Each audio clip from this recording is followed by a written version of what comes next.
Мәшһүр хадистерде марфуқ деп келеді. Анас бин Маликтен жеткен риwayatта пайғамбарымыз саллаллаху алейхи вассалам былай дейді.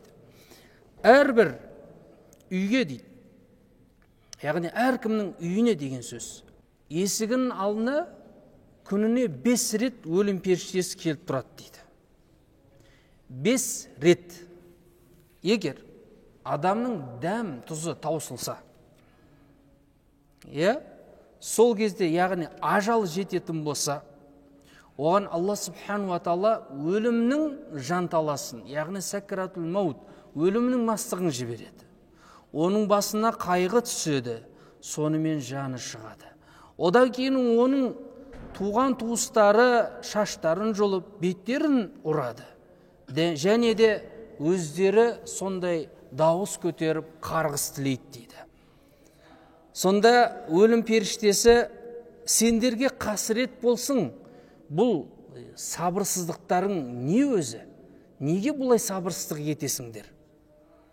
Мен сендердің ешқандай рызықтарыңды тартып алған жоқпын. Расында оның ажалы жетті. Мен бұл іске әмір етілдім, оның жанын алдым. Мен ешкімнің жанын Алла субхану ва тағала әмір етпейінше алмаймын. Мен сендерге әлі күніне осы 5 рет келіп кетем деді ғой, осылай сендерге келе берем деді. Ешқайсың қалмағанынша дейді. Дұрыс па? Қиямет қайым болғанда адамның барлығы не істейді? Бірінші сүрілген кезде бәрі жан тапсырады ғой. Алланың әмірімен өлім періштесі не істейді? Барлығының жанын алады. Сол кезде Алла субхану ва тағала кім қалды дегенде, сенің құлың мен, сол сияқты үлкен періштелерді атап өтеді. Олардың да жанын ал деп, соңында кім қалады? Өлім періштесі Әзірелдің жалғыз өзі қалады. Сонда Алла тағала оған әмір етеді дейді. Сен енді өзіңнің жаныңды ал деп. Сонда ол өзінің жанын алған кезде, сонда өлімнің қаттылығын, өзінің дәмін сезген кезде, мен бұндай қиыншылықты білгенімде өмірдердің жанын жеңіл алар едім деп қалар екен міне. Көрдіңіздер ме, тағы бір риwayatта келеді, пайғамбарымыз саллаллаху алейхи вассалам бір ансаридың өлім төсегінде жатқан кезде келеді деді. Сонда пайғамбарымыз Әзірейіл періштені көріп, бұл не істейді?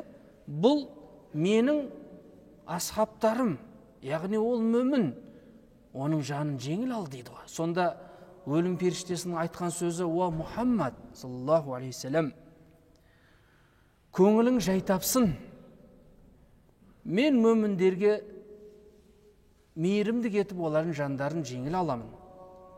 Яғни аспанмен, яғни құрлықта болсын, теңізде болсын, қандай бір жан болсын, адам болсын, оның жанын мен жеңіл аламын. Бірақ күніне оларға не дейді? Күніне 5 рет келіп кетемін дейді». Мысалыға алсаңыз, сіз өзіңізді дұрыс танымауыңыз мүмкін, өзіңізді жақсы білмеуіңіз мүмкін, бірақ Әзірейіл сізді 5 саусағындай біледі. Сізді сізден де жақсы біледі.